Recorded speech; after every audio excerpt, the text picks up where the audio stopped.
Hi everybody, and welcome back to Morning Joe with Mo. Hey, I'm about to film a video for one of my floral design classes since we are on virtual learning, and I thought what better opportunity to walk you through some basics of floral design, some stuff that I might be teaching in my beginning few weeks of beginning floral and in the first few arrangements.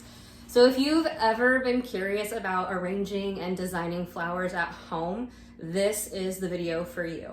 Some basics, some tools, some tips and tricks that would apply to any arrangement and at any skill level. If that sounds interesting, stick around and we're gonna get into it right now. Let's start with tools and equipment first.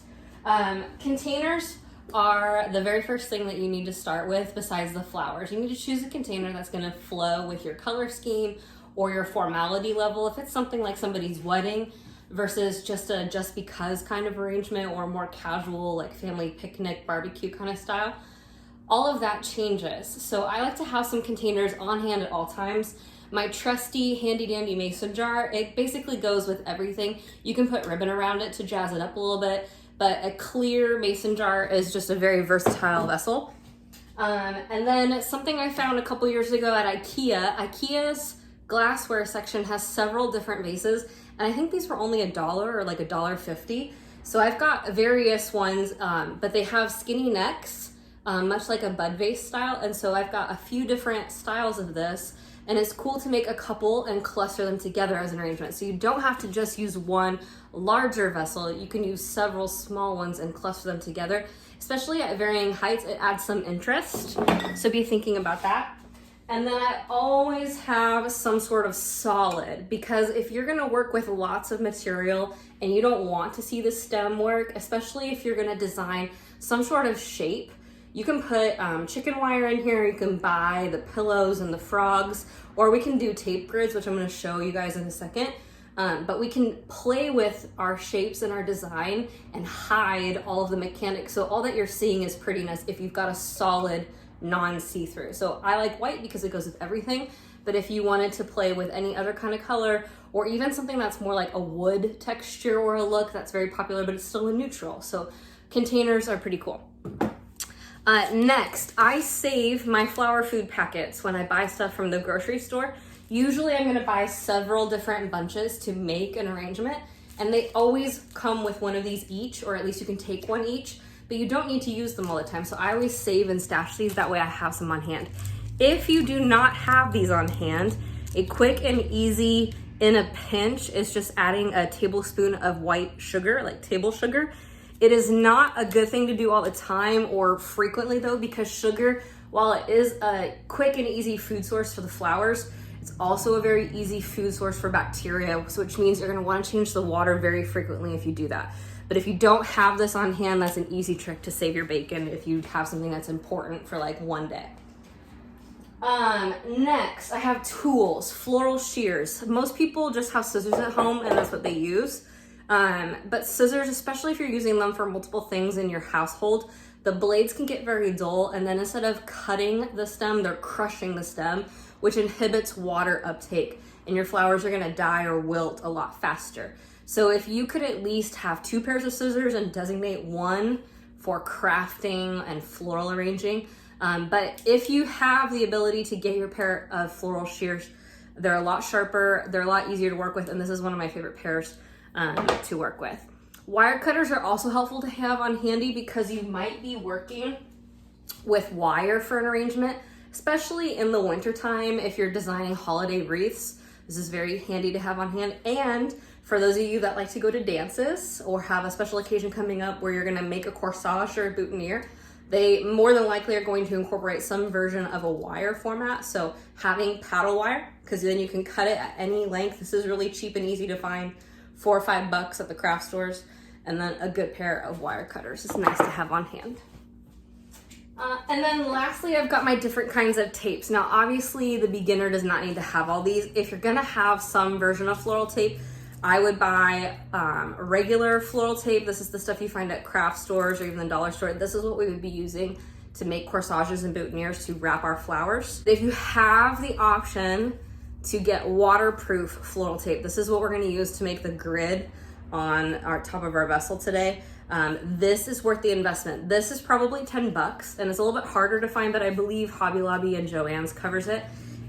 This just gives you the ability to create a lot of different looks on your vases. You can support them more. So if you get looser, heavier flowers, instead of just loosely putting them into the vase and letting their weight and gravity do the work, you can structure them more, kind of like if you were in the garden sticking up tomatoes. So you can force flowers to do more work for you if you have waterproof tape. Now, if you don't have this, another option, especially if you have a solid colored vase, is to work with floral foam. Now, floral foam does not biodegrade. So those of you that are more eco-conscious, floral foam is kind of going out the window nowadays with today's florists. And so this and chicken wire is replacing it. But that would be something very easy to find if you were in a pinch. They even sell it at the dollar store. And then lastly, those of you that are making bouquets, wrapped bouquets or handheld bouquets, I use this tape. This is called Bind It tape. It's made by the company Oasis, which a lot of this stuff is for floral design. This is really awesome. This is what I use in my bridal bouquet. So I make the bouquet. I might even add a piece of wire at first, but then this is what I seal it with, and then I cover this with ribbon. But this Bind It tape is pretty cool. It's like floral tape that sticks to itself, but it's even stronger, and it's kind of almost like silicone latexy. But it is super duper strong and very flexible. So it can do a lot with different kinds of materials. So Bind It tape is pretty awesome.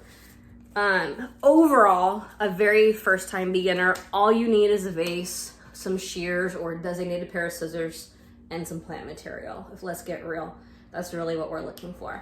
So when we're talking about plant material, I want you to think like you're cooking a recipe in the kitchen. This is how I break it down. I like to have main flower or flowers. I like to have greenery, and then I like to have some filler accents. If you can work with those three ingredients, a main, a filler, and a greenery, more than likely you're gonna come up with some sort of complete design. Now you can add multiples in there, and no matter what you have going on, there's two rules that I wanna teach you today. The 1.5 rule, so whatever size vase you're using, your tallest point, no matter what shape you're making, round, triangle, whatever, your tallest point in the arrangement needs to be 1.5 to 2 times the height of the vase. That's gonna be your tallest point. So like you're gonna color a coloring page, you're gonna color in between the lines. Your lines are gonna be the 1.5 to 2 times the height of the container. So 1.5, so right up here would be my tallest point. That's rule number 1. Rule number 2 is once I've established that, everything within it is gonna be shorter than that, but I really want you to take a look at your ingredients and try to use varying heights within one type of flower. The variance is going to add texture. It's going to add difference. So no matter a round bouquet, if everything is at eye level and all together and you've somehow created that round shape, but there's nothing in between here and the vase, it looks a little boring and a little drab. So achieving that shape, but also having varying heights, so that way the color is throughout the entire arrangement. It gives a lot more for the eyes to look at, and it looks more balanced overall. So the 2 rules, the 1.5 times the height of the vase for your tallest point, and then everything within there to the vase needs to be varying heights, especially within one ingredient. Try to vary the heights between this, vary the heights between this, and vary the heights between this. Don't try to make a tall, medium, short. Vary them all together so that it's a nice blended mixture, and it'll be much more pleasing to the eye. Above all, when you're done with your arrangement, to extend its lifetime, changing the water frequently, every day if possible. Every other day is a good call. Always cold water because you don't want to shock your flowers, but changing the water is super important. Most people forget that part, but these flowers, yes, they're dying, but you're gonna slow that decay process if you're giving them fresh water to drink up. So changing the water, and then just trying to keep it in a cooler place if you can. So away from direct sunlight from the window, away from that fireplace or heating source in your house, somewhere kind of more neutral and cooler, they will last a lot longer. Lastly, if this is really interesting for you and you want some extra practice or you want to gain some further knowledge, I have 2 books that I highly recommend. If you're really interested in the design and the arranging side of things, this book, In Bloom by Claire Nolan, is super cool. It is going to talk a little bit about growing the flowers, but the majority of the book is all about breaking the flowers into ingredients and showing you how to arrange flowers and kind of why we would pick certain things over others, and it'll go very in depth. So somebody that maybe didn't have time to take beginning floral design when they were in school, or they're just really eager and want to practice more, this book is awesome. So In Bloom by Claire Nolan. If you're interested more in actually growing your own flowers, this is kind of where I was at about 5 years ago. Just really sparked my interest. Flora Farm, all my kids know I speak of Flora and Erin all the time. This is from a farm out on the west side. These are local people, and Erin is awesome. She's learned for about the last 15-20 years on her own here in Skagit Valley how to do it all. And so this book was her very first one. She's now got one more out and a third one on the way, all about dahlias, one of my favorites. But this will basically be the beginner's guide. I read this book probably 3 or 4 times in the last 5 years, cover to cover. And I frequently go back to it just to kind of like help out with a problem. But start to finish, planning a garden, growing in the garden, issues with plants, and then harvesting.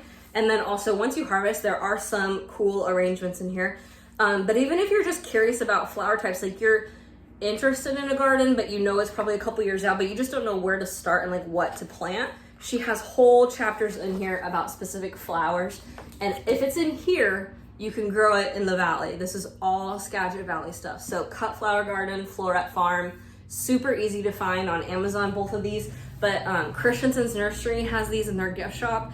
And I know this book for sure lives in a lot of places around the valley. So check these out if that interests you. All right, I wish you good luck on your arrangements. Have fun with them. I hope it's relaxing and you enjoy gardening and floral design. And if you do end up making something, please share a photo in the comments below. I'd love to see your stuff. All right, thanks guys. See you in the next one.